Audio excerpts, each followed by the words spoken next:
Hello and welcome to Access Sportsnet Lakers, driven by your Southern California Honda dealers. I'm Chris McGee, and I'm joined by big shot Robert Horry, his former teammate Derek Fisher. We got Allie Clifton here. We got Brez and Trudell handling the Zooms, and we got Big Game James in Hawaii. No Gasol, no Anthony Davis for at least a couple more weeks. We'll talk about that later. Alex Caruso goes out in the second quarter with a head contusion, so we didn't have AC. The Lakers with a gutsy effort. Down 12 in the fourth, they close with a 31-14 run, and Rob, they get the win to start the second half. Yeah, they came out on fire in that fourth quarter, which helped them out a lot. They played extremely good defense down the stretch because we know young fella was killing them, Brogdon. And so when you have a guy like that that's killing you in the first half, you have to make adjustments at halftime. And that's the sign of a good defense. And they made their adjustments. They came out and kind of slowed him down. And then Kuz got off. So it was a really good second half, especially for a team that looked very lethargic in the first half. Yeah, Brogdon with 18 after the first, ended with just 29. Yeah, I mean, I thought they found a way to start to get into his space a little bit. He was really getting anything he wanted in that first quarter, coming off of some of the flex action with the down screen, getting to catch and shoot threes, finishing at the rim. But the Lakers were turning the basketball over, so it was giving the Pacers additional possessions. And I think as they started to limit the turnovers, in particular in that fourth quarter, they were actually able to find their way to score some points, which they struggled with in the first half. The guy we're going to talk about in a couple minutes, he's at Staples Center, and he's talking with Mike Trudell. It's Kyle Kuzma. All right, Kuz, you guys trailed by 8 heading into the fourth quarter and turned things around quick. You had 13 of your 24 in the first 6 minutes of that period. What changed there? What were you guys seeing? I think defensively, we just turned it around a little bit. We were good all night defensively, but I think, that mid-third and all fourth, we were dynamite on that end of the court, getting out, transition, and we hit a few shots. And then let me flip you to the offensive side of the court. It seemed like a lot of that action was coming on LeBron's screen roll with Harrell. You were sometimes on the weak side. It was a cohesive effort. So, Kyle, all-star break. You come back, still no Marc Gasol, still no Anthony Davis, and then Caruso goes out in the first half. What is it you guys are having to try to patch together, to put together that whole next man up thing that resulted in tonight, and what you're going to try to look for moving forward? Well, I mean, that's how our roster is constructed. Our roster is constructed for the playoffs and to be very deep and very interchangeable and diverse. And you see that every game for us. And then final thing, just for you, Kuz, how do you feel like your game has evolved here into this season, and how comfortable are you feeling right now with the way things are going for you? Oh, man, I'm just trying to be a beast defensively and a beast on the boards, and, offensive is going to take care of it. I just got to hit open shots and be in the right place, and that's all I'm focused on. All right, Kuz, appreciate the time, man. Yes, sir. Yeah, the hero tonight, guys, Kyle Kuzma, another double-double. He talked to Mike Trudell right there. He just wants to be a beast on the defensive end. We saw some great defense on Sabonis down the stretch, and he wants to be a beast on the boards. Another double-double, 13 rebounds. But his offense was needed tonight, Fish, and he delivered with 24 points, 15 of those in the fourth quarter. And when Kuz can get those buckets in bunches, like we've seen throughout his 4-year career, you just see that swag in his game, and it was nice to see it tonight. They needed it. He answered the call big time. Yeah, there's no question that Kuz's offense is needed. I believe it's mandatory over these next few weeks as we're waiting for Anthony Davis's return, that Kuz has the opportunity to impact the stat sheet offensively night in and night out. A lot of that will come from great Lakers defense, right? The way they play offense traditionally in the half quarter out of timeouts, it's not Given to him.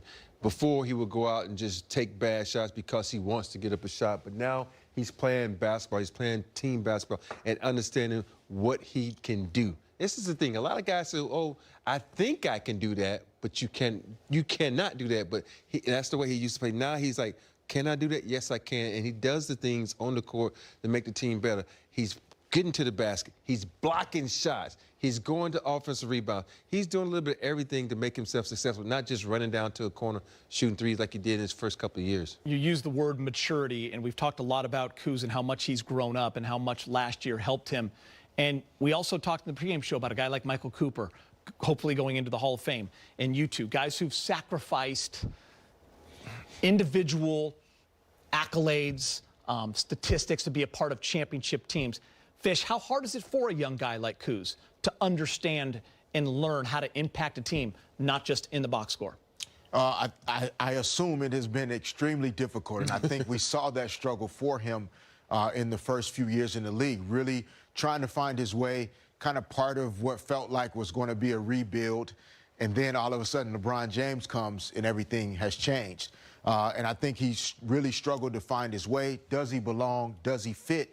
And I believe he's answered that question. The team has answered that question by committing resources to Kuz, and he's really settled in. I believe that this young man does have all-star potential, but he has intentionally made a choice to sacrifice for the greater good of the team.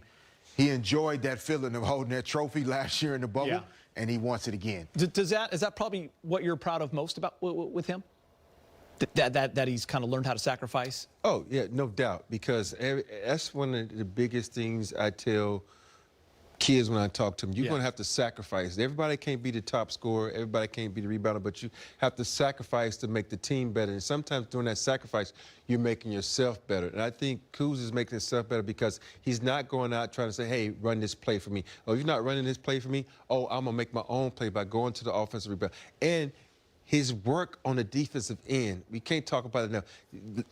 First couple of years, he couldn't guard anybody on the wing. Now he's breaking it down. He's standing in front of guys, and he's not giving up. That's how he gets a lot of his block shots. He goes right for the weak side block, and he's doing so many things defensively that's making his game better on the offensive end. And the toughest part, though, real quick, is that when you're not showing certain things, the hardest part is knowing that people believe that you can't. Yes. Right? So in your mind, you want to show people that, no, I actually can do more. I can score 25. Right.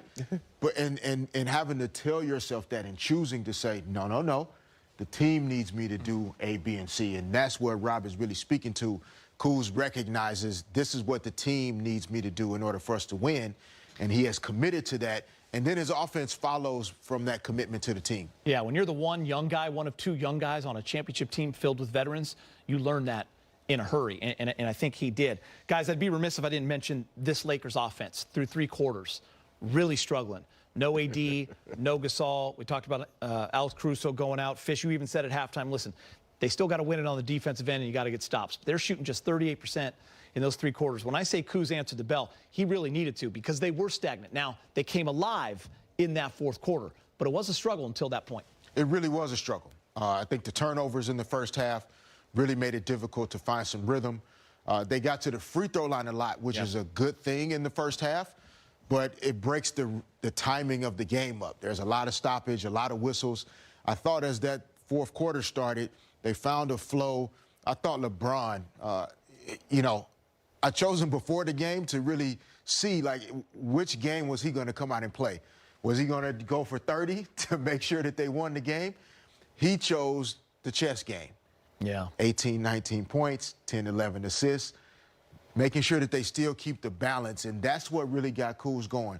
Middle screen roll, LeBron forcing 2 guys to cover him, backside defense has to come in and leave Kuz, boom, frozen rope, Kuz knocked it down. You know, the thing about when you watch LeBron play, he just orchestrates what he wants to do. He sits back and he says, okay, what am I going to do tonight? What am I going to do, you know, to make ourselves better? And for me, I loved in the 4th quarter how he saw Kuz had the hot hand.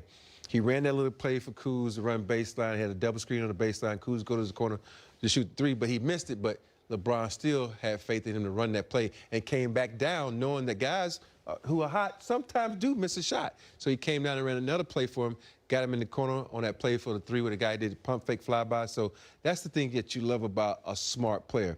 He says, okay, I could probably get to the hole, but they got Miles Turner back there, one of the best shot blockers in the game. Let me work on my passing game to get my guys into the game. So, you know, that LeBron James, he orchestrates